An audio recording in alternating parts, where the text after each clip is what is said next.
Welcome to our channel, where we explore the latest advancements in aviation technology. Today, we're going to discuss Aurora's proposed blended wing design for the Sprint program. This innovative design has the potential to revolutionize the way we think about vertical takeoff and landing aircraft. Let's dive in and explore its unique features and capabilities.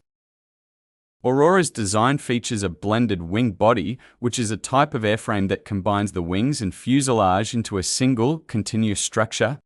This design allows for a more efficient use of space and reduces drag, making it ideal for high-speed flight. The design also features 3 embedded lift fans, which are powered by the aircraft's main engines. These fans provide the vertical lift necessary for takeoff and landing and can be retracted when the aircraft is in forward flight.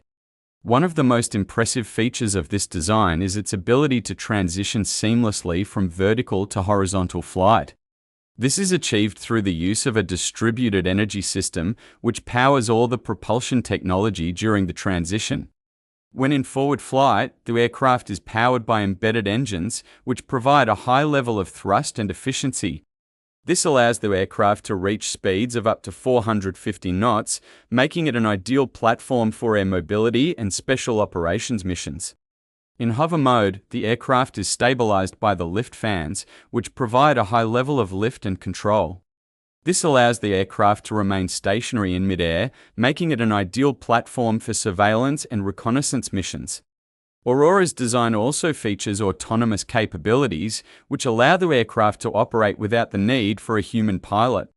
This makes it an ideal platform for unmanned missions, such as surveillance and reconnaissance. That's it for today's video. Aurora's proposed blended wing design for the Sprint program is an impressive example of innovation in aviation technology.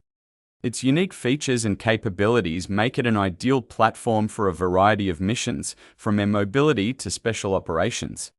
Thanks for watching, and we'll see you in the next video.